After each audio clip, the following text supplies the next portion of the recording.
Inheritance tax സംവാദമാണ് Lok Sabha തെരഞ്ഞെടുപ്പിന്റെ അവസാന പാദത്തിൽ ഉയരുന്ന വിഷയം.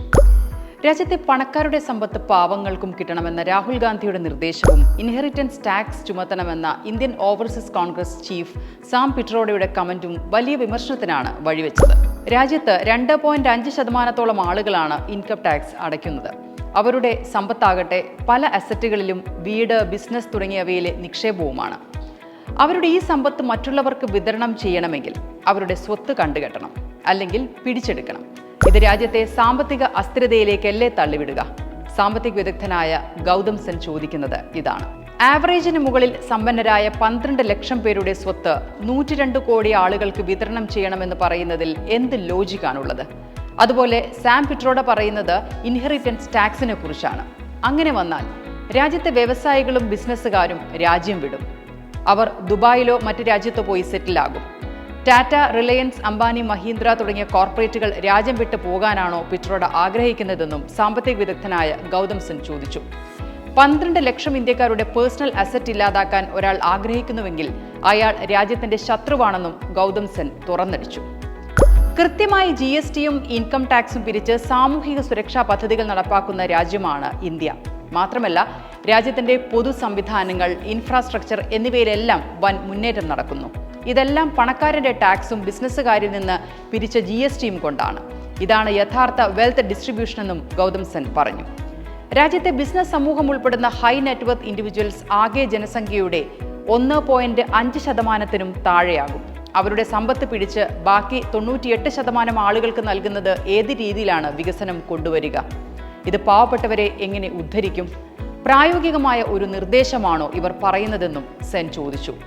രാഹുൽ ഗാന്ധിയുടെയും സാം പിട്രോഡയുടെയും നിർദ്ദേശത്തോട് പരിഹാസ രൂപേണയാണ് പ്രധാനമന്ത്രിയും പ്രതികരിച്ചത്. ഇൻഹെറിറ്റൻസ് ടാക്സ് കൊണ്ട് കോൺഗ്രസ് ഉദ്ദേശിക്കുന്നത് പണാപഹരണമാണ്. പിന്നെ അദ്ദേഹം ഇൻഷുറൻസ് കമ്പനിയുടെ പരസ്യവാചകം ഉദ്ധരിച്ചു. സിന്ദഗി കെ സാത്ത് ബി, സിന്ദഗി കെ ബാദ് ബി.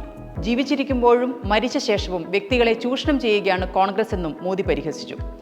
പൈതൃക കുടുംബസമ്പത്തിന് US മാതൃകയിലുള്ള നികുതി നയം നടപ്പാക്കണമെന്ന് സാം പിട്രോഡ വാദിച്ചതിനെ തുടർന്നാണ് അനന്തരാവകാശ നികുതി സംബന്ധിച്ച് ചർച്ച ഉയർന്നു വന്നത്. കോൺഗ്രസ് അധികാരത്തിലെത്തിയാൽ പൈതൃകമായി ലഭിച്ച സ്വത്തിന്മേൽ ഇത്തരത്തിൽ നികുതി ചുമത്തുമെന്ന് പ്രധാനമന്ത്രി നരേന്ദ്രമോദി ആരോപിക്കുന്നു. വാദപ്രതിവാദം എന്ത് തന്നെയായാലും ചോദ്യം ഇതാണ്: അനന്തരാവകാശ നികുതി രാജ്യത്തെ സാമ്പത്തിക അസമത്വം കുറയ്ക്കുമോ? എന്താണ് ഇൻഹെറിറ്റൻസ് ടാക്സ് അഥവാ അനന്തരാവകാശ നികുതി? അനന്തരാവകാശ നികുതി എസ്റ്റേറ്റ് ടാക്സ് എന്നും അറിയപ്പെടുന്നു.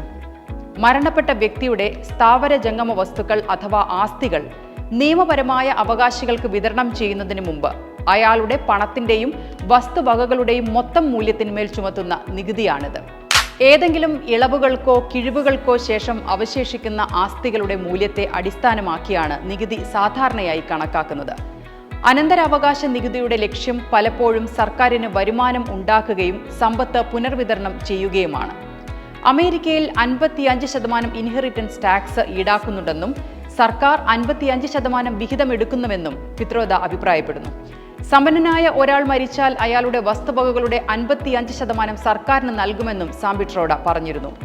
ഇന്ത്യയിലെ അനന്തരാവകാശ നികുതിയെക്കുറിച്ചുള്ള സാം പിട്രോഡയുടെ ചർച്ച ന്യായമായ സ്വത്ത് വിതരണത്തെയും പൊതുക്ഷേമ വിഭവങ്ങളെയും കുറിച്ചുള്ള ചർച്ചകൾക്ക് തുടക്കമിടുന്നു. ഇത്തരമൊരു നികുതി ഏർപ്പെടുത്തുന്നത് മികച്ച സമ്പത്ത് വിതരണത്തിന് കാരണമാകുമെന്ന കാര്യത്തിൽ വ്യത്യസ്ത അഭിപ്രായങ്ങളുണ്ട്. നേരെ മറിച്ച് ഇന്ത്യയിൽ ഒരു അനന്തരാവകാശ നികുതി നടപ്പാക്കുന്നത് ന്യായീകരിക്കാനാവില്ലെന്ന് സാമ്പത്തിക വിദഗ്ധർ വാദിക്കുന്നു. കുടുംബ ബിസിനസ്സുകളിൽ അതിന്റെ തിരിച്ചടി, ഇരട്ട നികുതിയെക്കുറിച്ചുള്ള ആശങ്കകൾ എന്നിങ്ങനെയുള്ള വിവിധ സാമ്പത്തിക സാമൂഹിക ഘടകങ്ങൾ പഠിക്കാതെ രാജ്യത്ത് ഇത്തരമൊരു തീരുമാനം എടുക്കാനാകില്ല. 1953 ഇന്ത്യൻ പാർലമെന്റ് എസ്റ്റേറ്റ് ഡ്യൂട്ടി അഥവാ മരണനികുതി നിയമം പാസാക്കിയിരുന്നു. പിന്നീട് 1985 രാജീവ് ഗാന്ധി സർക്കാർ അത് നിർത്തലാക്കി. ആക്ട് അനുസരിച്ച് കൃഷിഭൂമി ഉൾപ്പെടെയുള്ള സ്ഥാവര ജംഗമ വസ്തുക്കളുടെ പ്രധാന മൂല്യത്തിന് നികുതി ചുമത്തി അത്തരം വസ്തുവിന്റെ ഉടമയുടെ മരണശേഷം ബെനിഫിഷ്യറിയായ വ്യക്തിക്ക് കൈമാറുന്നു. വസ്തു ഉടമ പ്രായപൂർത്തിയായ വ്യക്തിയായിരിക്കണം. അത്തരം ഒരാൾ മരിച്ചാൽ മാത്രമേ ഈ നിയമം ബാധകമാകൂ. കൂടാതെ മരണസമയത്തെ മാർക്കറ്റ് മൂല്യത്തിനനുസരിച്ചാണ് നികുതി നിരക്ക് കണക്കാക്കിയിരുന്നത്. അപ്രായോഗികമെന്ന് കണ്ട് രാജീവ് ഗാന്ധി നിർത്തലാക്കിയ ഒരു സംവിധാനം വീണ്ടും വേണമെന്ന് രാഹുൽ ഗാന്ധിയും സാം പിട്രോഡയും ആവശ്യപ്പെട്ടതിലെ വൈരുദ്ധ്യമാണ് ഇലക്ഷൻ ചൂടിൽ പൊളിറ്റിക്കലി ചർച്ച ചെയ്യപ്പെടുന്നത്.